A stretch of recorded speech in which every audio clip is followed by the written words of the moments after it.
barta ku ogaanay gabadha adeerkay qabay ay sixirtay ama wax u qabatay.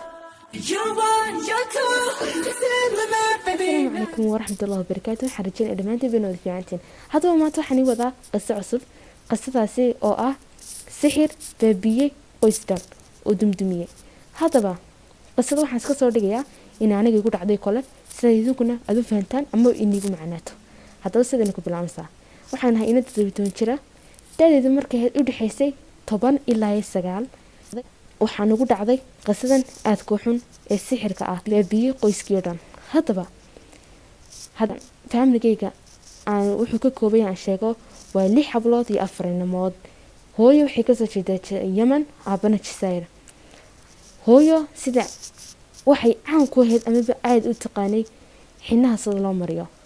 ما كان خداب لي بهذا سيدو كلا واحد شرتي قبل هذا يركي قبي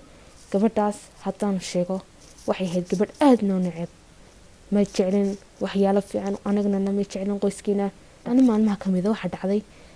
أروس بدعي قيسكاس أروس كاس سيدي عادة هاد markay xaflado ama munaasabada dhacaan hooyaday maadaama ay aad u taqaanay waxaa looga yeedhi jiray amaba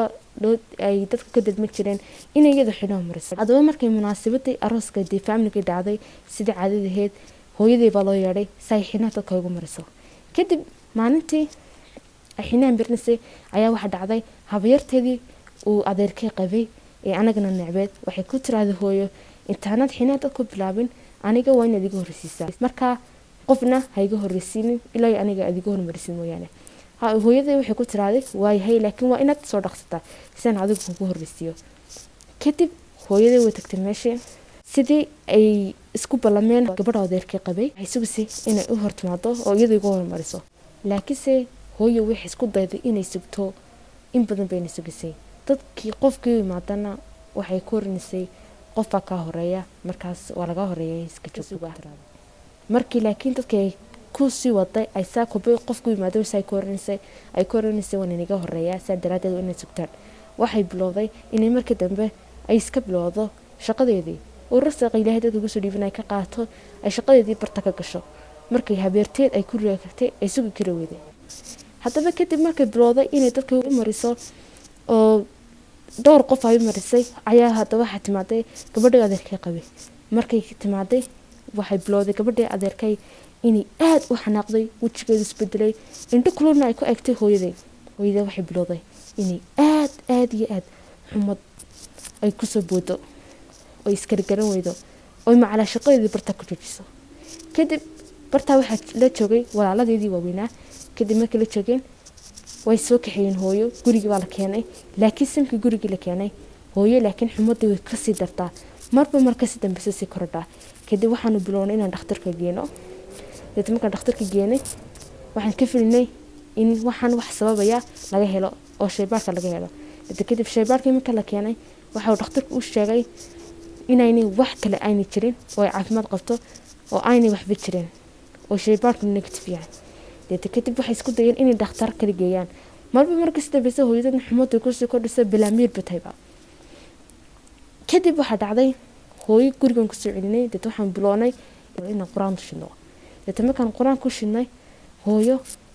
waxay cod aad u weyn ba ka soo baxay oo leedahay iga fogaaday anaguna waa maalmo kadib waxaan isku daynay inaan shaah u geeno maadaama marka quraanka lagu shido ay soo qaynayso.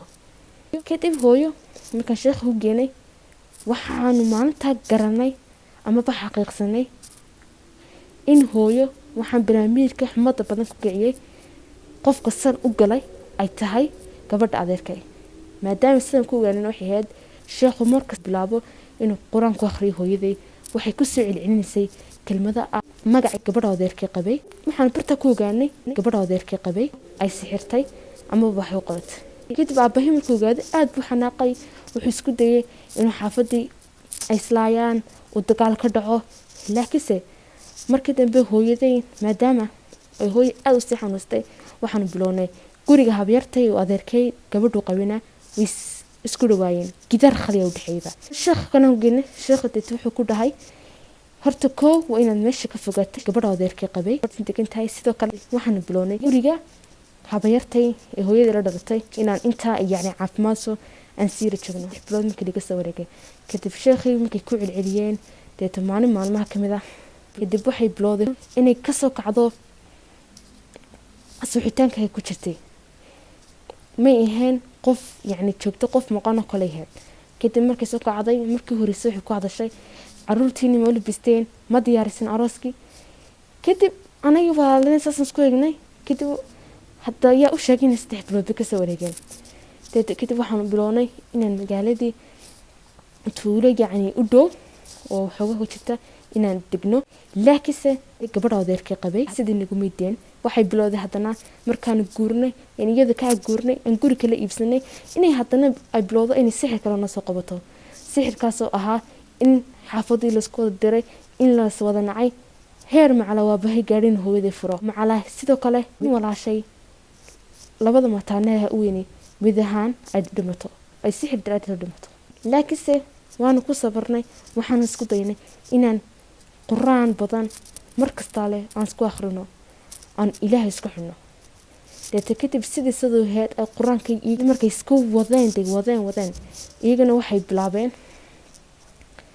inay shaqeeyaan maadaama ay xaafadda kala tafaaruqday ay baabaaday oo hooyadad aabadu furay iyagana waxay isku dayeen inay shaqeeyaan waxaan isku daynay digri badan isticmaalno amaba waxyaalaha wax naga fogeynaya ama naga ilaaliya aan isticmaalno qisadeen sidayna ku eg tahay wassalaamu calaykum waraxmatullaahi wabarakaatuh hadda wax lagaaga baahay qisadan xawayaan wax lagaaga baahan yahay in wax kastoo ku soo mara kow aad ku sabartid sidoo kale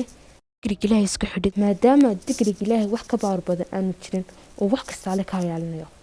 hadda fiidiyogan ka heshay waxaan rajeynayaa inaan like subscribe and share samaysid wassalaamu calaykum waraxmatullaahi wabarakaatuh. You're one, you're two, this is my life, baby.